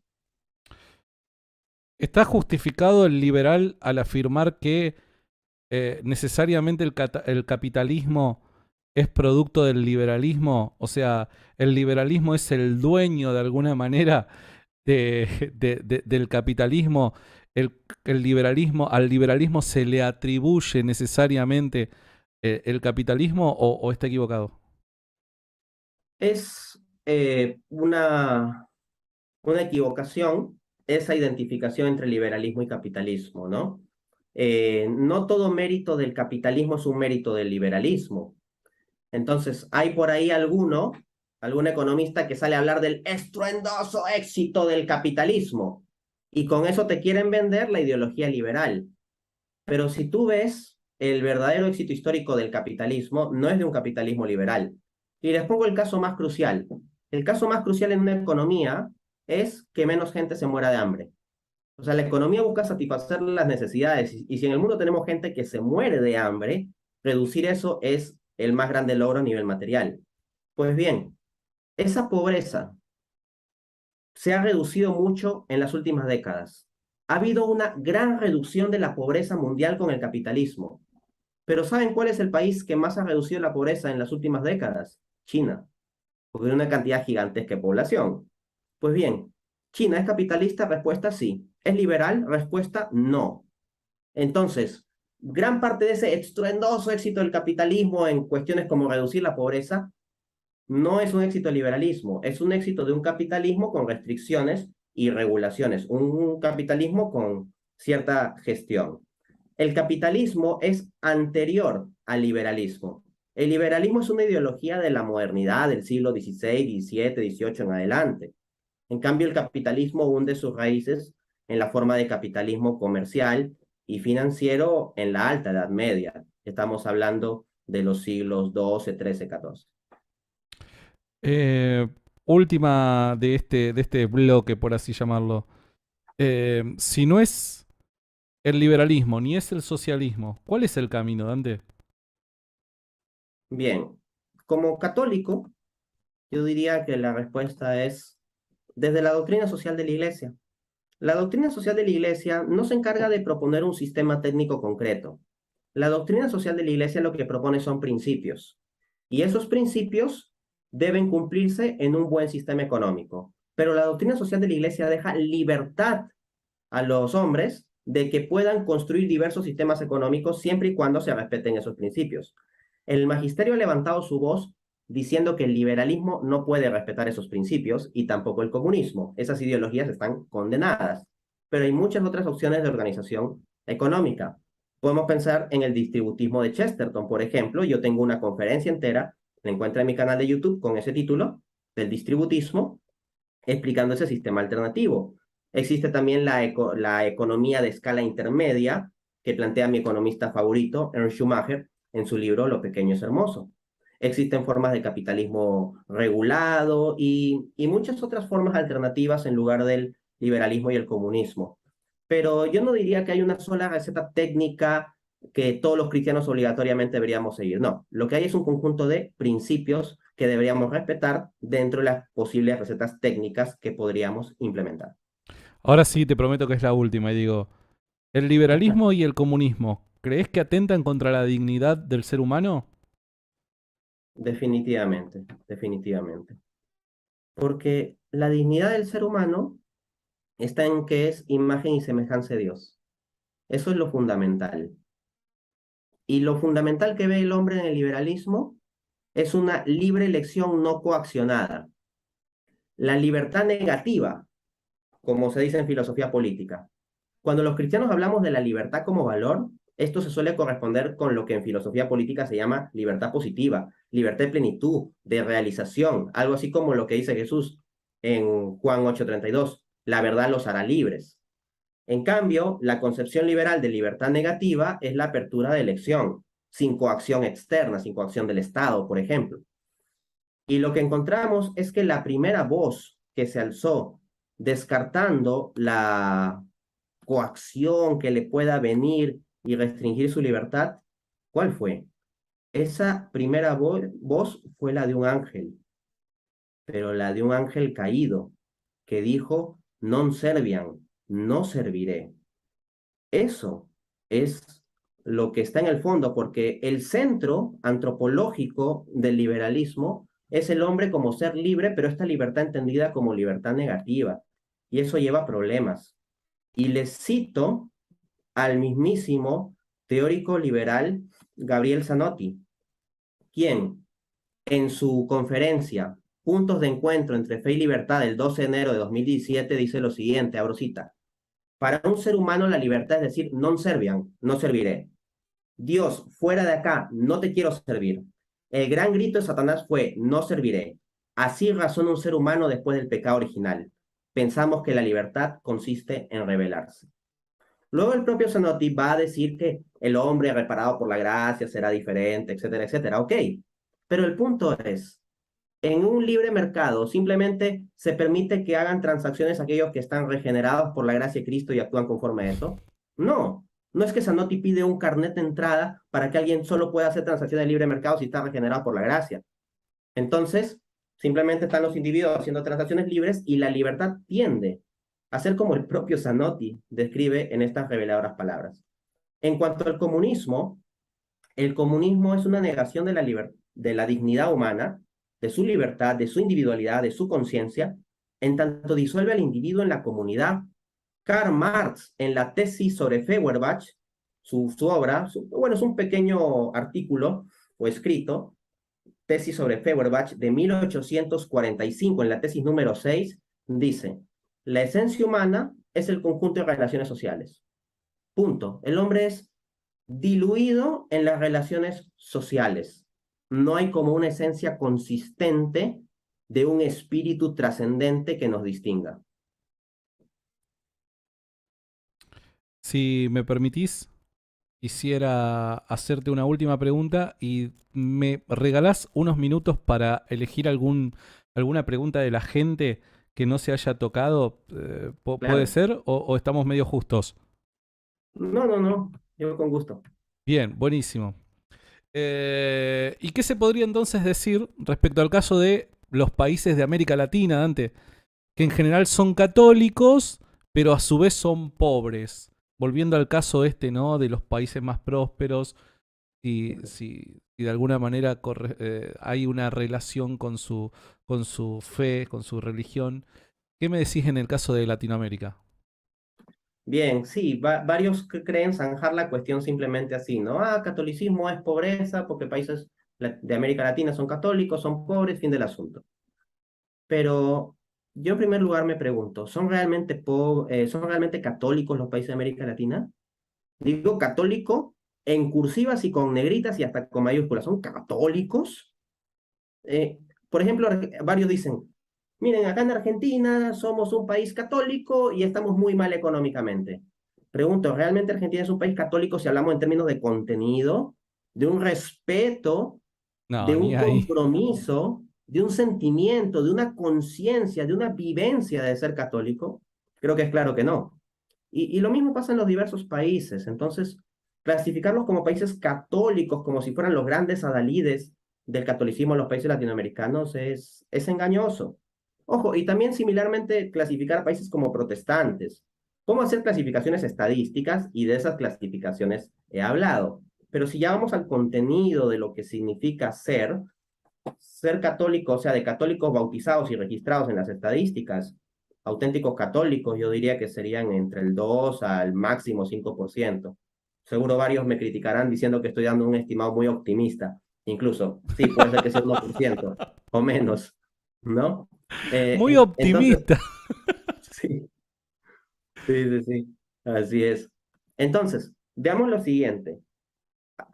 Considérese el caso de Argentina, entonces, no se puede decir que sea un país fuertemente católico, ¿no? O sea, con la extensión que hay de la ideología de género y tantos católicos que se han quedado sentados en sus casas sin hacer nada, pero que cuentan en las estadísticas argentinas como católicos, ya vemos que no es el caso que se lo pueda etiquetar con fuerza como país católico.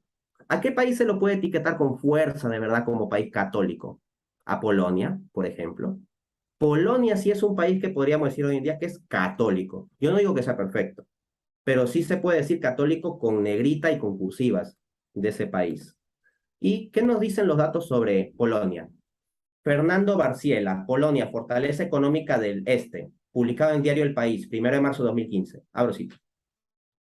A Polonia, los economistas llevan años calificándola de milagro económico.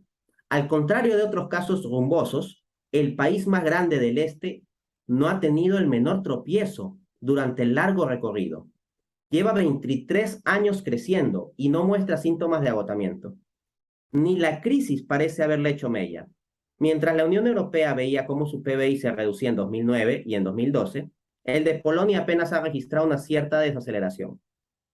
Su paseo triunfal desde 1990 y sobre todo tras el ingreso a la Unión Europea en 2004 ha ido ganando en firmeza. El PBI creció más del 40% entre el 2003 y 2014, mientras que el de la Unión Europea no subió más del 12%.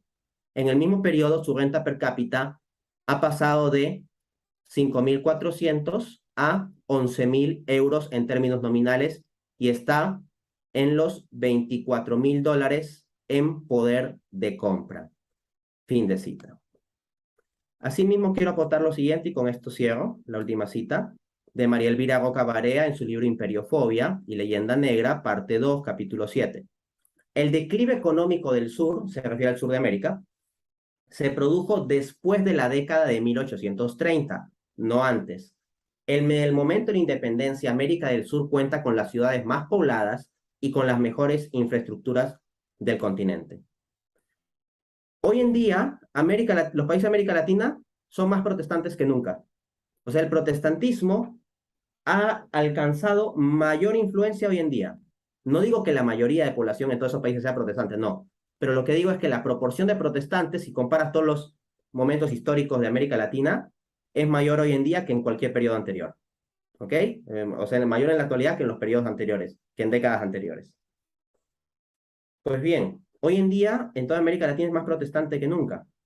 Y América Latina fue más católica que nunca antes de la independencia, antes de 1830, y de acuerdo al reporte Roca Barea, más bien era altamente próspera y competía con países europeos incluso en prosperidad. Ok, bien.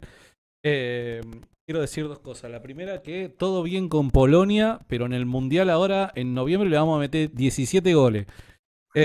Después, esto, Dante, la aclaración que acabas de hacer respecto a, a lo que se puede llamar como país católico, también no aplica para los países protestantes y de alguna manera no afecta esta distinción que estás haciendo a los primeros puntos que has señalado y has sostenido. Sí, por eso, precisamente por eso decía que lo que nosotros podemos contar, lo que podemos contar es lo estadístico y que yo me baso en el estadístico consolidado de población, eso sí. Pero si ya entramos a un análisis de la intensidad de la fe y todo eso, ya la cuestión es más compleja porque no tenemos algo así como, vamos, a mí me puede empezar en una balanza y sale mi peso. pero no tenemos como un medidor de la fe tipo un termómetro que puedan recopilar las oficinas de estadística. No obstante, hay variables proxy aproximativas como la tasa de asistencia a las iglesias. ¿Y saben qué es lo que se encuentra? Robert Barro, el mismo economista que citaba Milley, Robert Barro en su estudio publicado el año 2003 que le cité en los comienzos de esta charla, encuentra que la asistencia a la iglesia tiene un efecto negativo sobre reducir el crecimiento económico. Entonces, con esa lógica, ¿qué hacemos? Dejamos de asistir. Ojo, y no digo la asistencia a la iglesia católica, en general, distintos grupos y denominaciones cristianos y hasta de otras religiones. Genéricamente le llama iglesia. Entonces, claro, no podemos reducirnos a ese punto, ¿no? Entonces, lo que digo es lo siguiente, como conclusión, que mi punto no es decir que hay una relación estricta entre eres más católico y creces más automático, no. O tampoco yo vengo a decir, eres más protestante y por lo tanto tu PBI cae. No, no, no. Toda la evidencia académica que yo he querido presentarles es que no se puede afirmar, no hay evidencia para afirmar la tesis simplista de que los países protestantes son más prósperos que los católicos.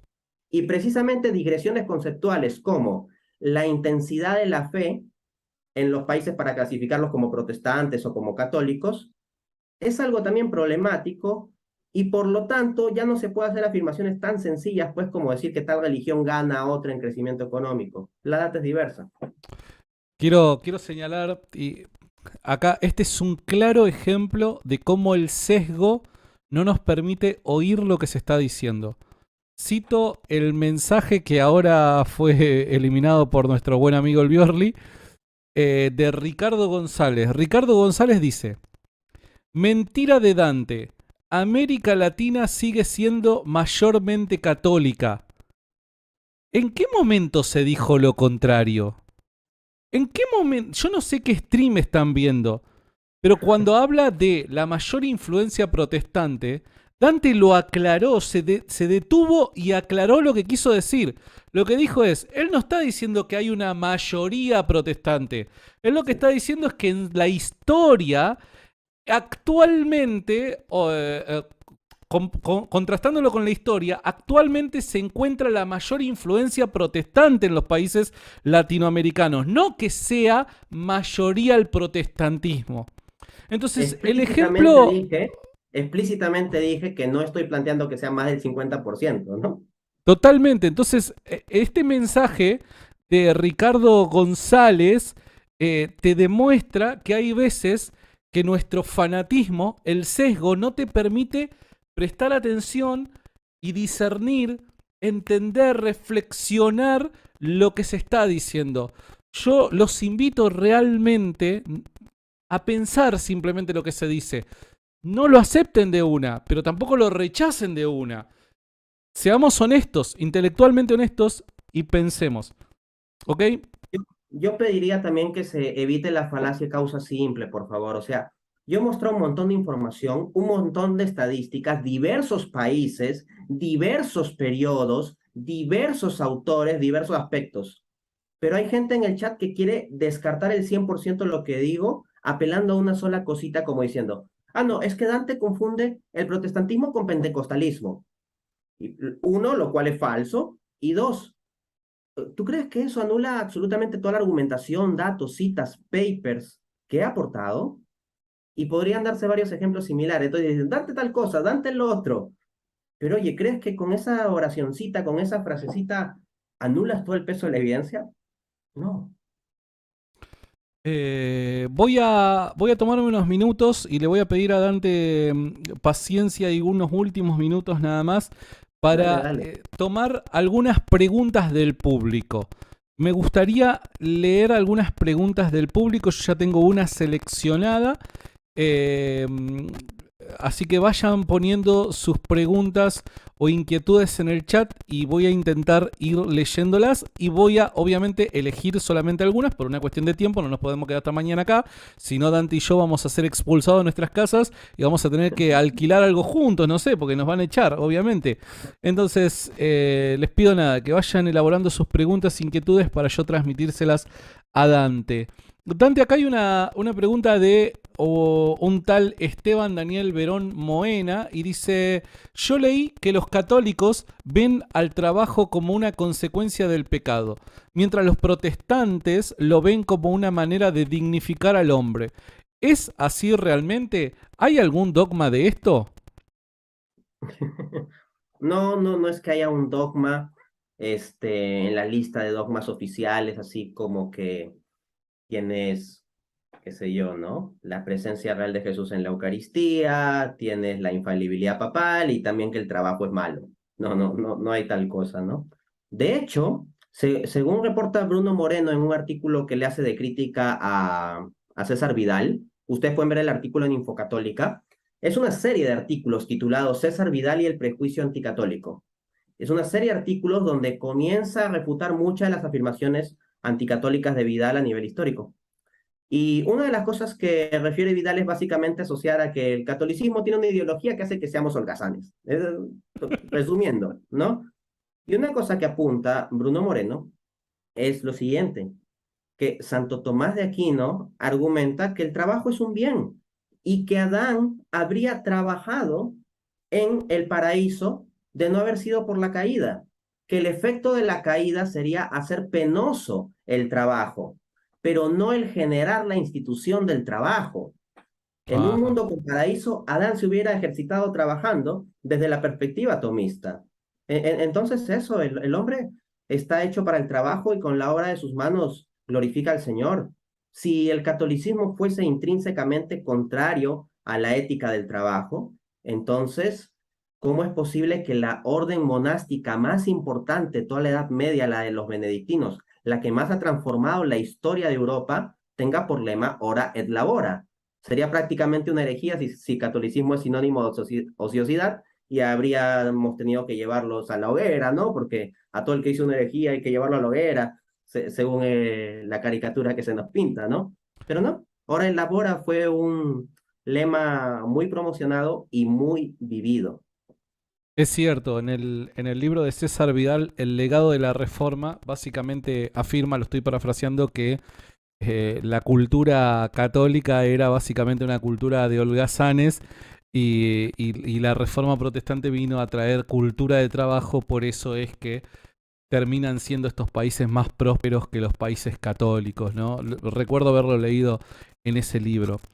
Dice mi amigo el Biorli, dice, ¿qué tan realmente aplicable es el distribuismo católico?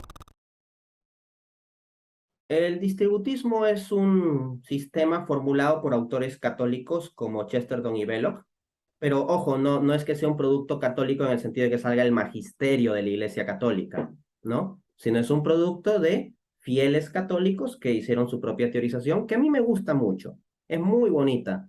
La teorización del distributismo tiene muchas cosas muy bonitas, pero un poquito el problema es ese. Es tan bonito que es un poco difícil implementarlo en la realidad, sobre todo en el contexto global. O sea, el distributismo era una propuesta más o menos realista cuando se formuló a finales del siglo XIX, inicio del siglo XX. Pero hoy en día en un mundo globalizado, donde los países tienen tantas interconexiones comerciales y dependen unos de otros, y hay Internet, es bien complejo, porque el distributismo, una premisa fundamental que tiene es que las relaciones económicas deben condecirse con relaciones humanas. Es decir, que nosotros debemos tener transacciones económicas con personas que conocemos y que en las empresas se gestione todo con personas que se conocen entre sí de forma comunitaria, pero a un nivel global en que los procesos de ensamblaje de distintos bienes vienen de tantos países y productos que se cruzan por aquí y por allá, eso es difícil, ¿no? Entonces diría que implementar el distributismo al 100% desde 1970 en adelante es bien complicado. Pero eso no quita de que del pensamiento distributista se puedan obtener no pocos, sino muchos elementos para construir una mejor economía. Em, Hay varias preguntas, pero ya que nos vamos para otros temas, la gente está con deseo de poder oír tu opinión respecto al 12 de octubre, bueno, respecto a otros temas, ¿no? Pero respecto a cuestiones de economía particularmente, o temas como los que venimos discutiendo en esta transmisión, parece que no hay muchas. Acá hay una interesante respecto a lo que venías mencionando, dice el distributismo, ¿fue implementado alguna vez? De forma, digamos, extendida, así como que se pueda decir, tal país aplicó el distributismo durante tal siglo, no. Oh, O sea, no es que haya habido una aplicación geográfica y temporalmente amplia del distributismo. Lo que sí ha habido es muchas aplicaciones geográficamente acotadas, o sea, en ciertas localidades, comunidades, grupos o provincias, en países durante ciertos periodos de tiempo. Y en general ha habido buenas experiencias. Pero un poco el tema del distributismo es que tiene dificultades precisamente para ser grande, para extenderse como en una cuestión global. Entonces, en la medida en que vivimos en una aldea global en que todo el mundo está interconectado, esa es la dificultad del distributismo, precisamente. Funciona bien en comunidades intermedias o medianas. bien. Dante, ¿qué ha aportado la Iglesia Católica en el mundo económicamente hablando? Bien, en primera instancia, habría que demarcar qué vamos a tomar como Iglesia Católica. O sea, si pensamos simplemente en la jerarquía, es como decir qué aportan los curas, Claro, ¿no? Pero vamos, Iglesia Católica, si lo tomamos en el sentido más amplio como institución, e institución no digo el edificio ni la mera estructura organizacional, sino institución en el sentido en que los economistas hablamos de instituciones. Esto es, las creencias, las ideas, la gente, la idiosincrasia, todo eso. Yo creo que varias cosas. Yo tengo muchas discrepancias con Thomas Woods. Thomas Woods es un autor católico, pero que tiene simpatías con el liberalismo. No obstante, creo que hay muchos datos muy valiosos en su libro de cómo la Iglesia Católica construyó la civilización occidental.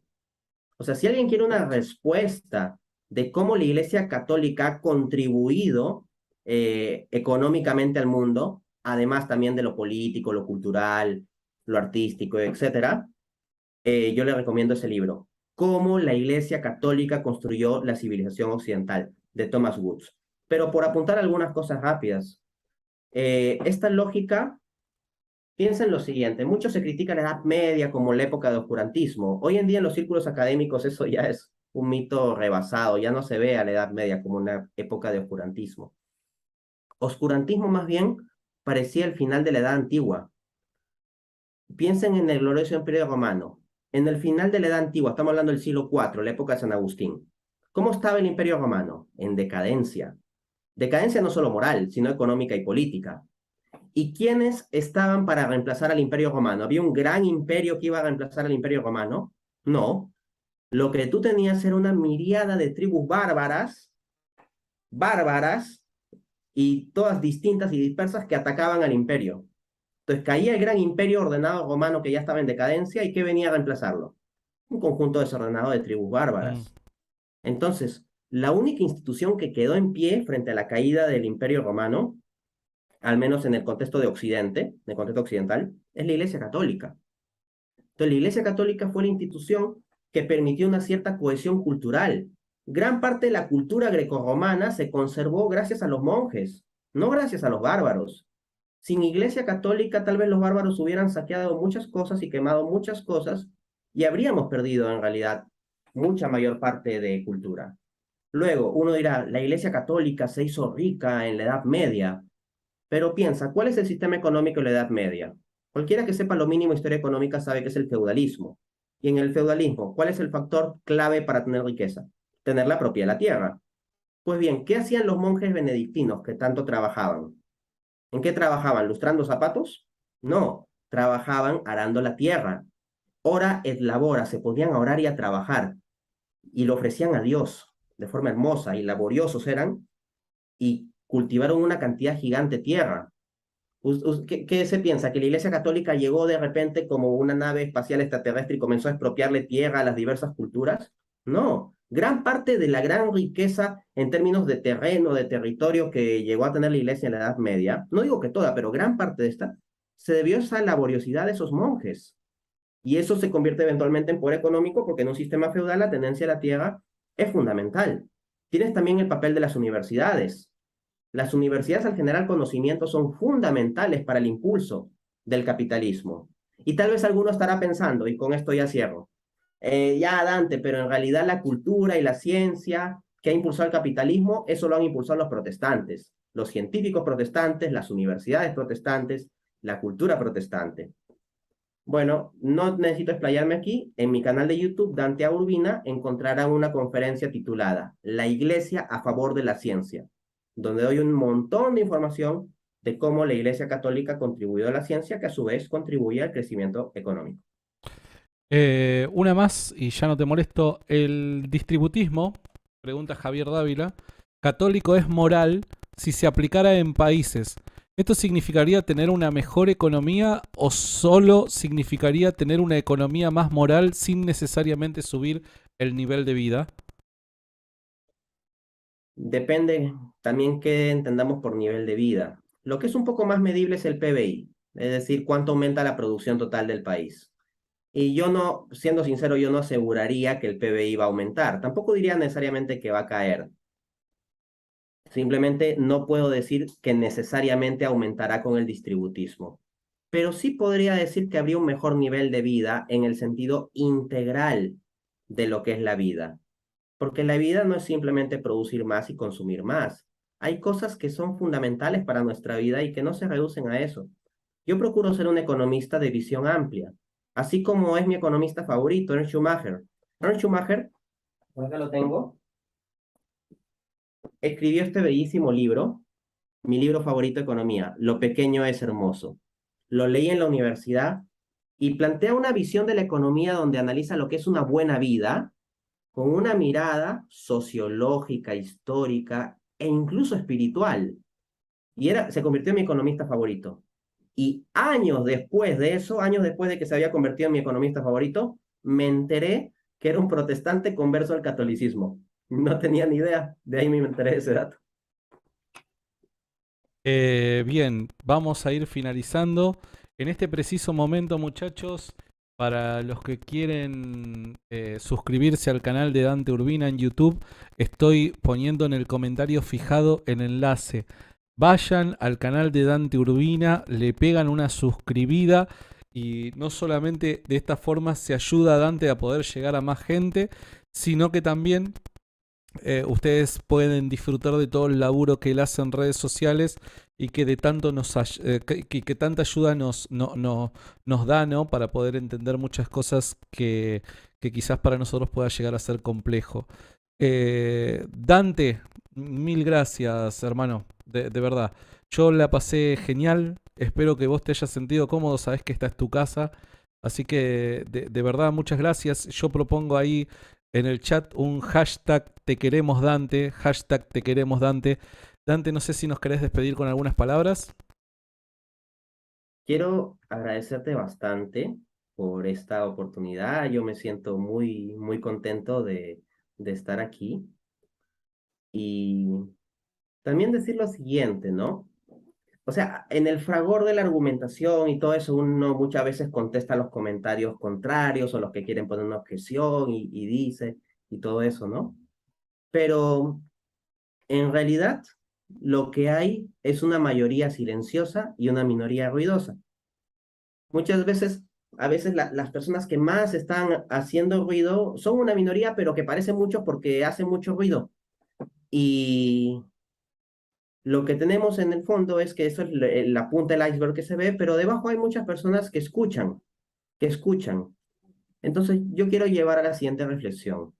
Tal vez alguno que vino a esta charla venía con la idea preconcebida de que, no sé, que el catolicismo es intrínsecamente empobrecedor o que el protestantismo necesariamente es superior a nivel económico que el catolicismo, qué sé yo.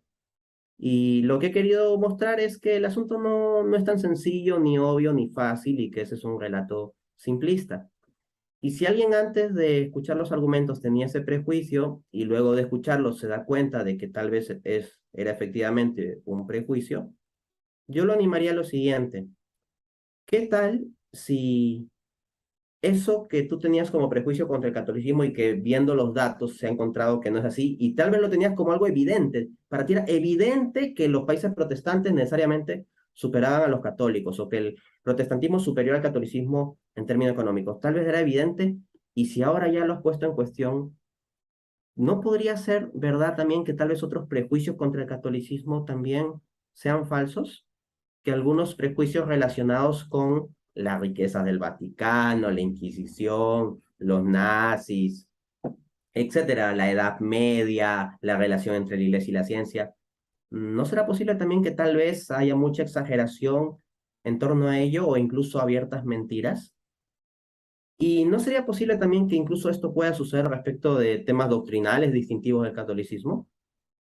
Yo los invitaría simplemente a abrirse a esa reflexión y escuchar los datos, escuchar la argumentación en lugar de quedarnos en eslóganes.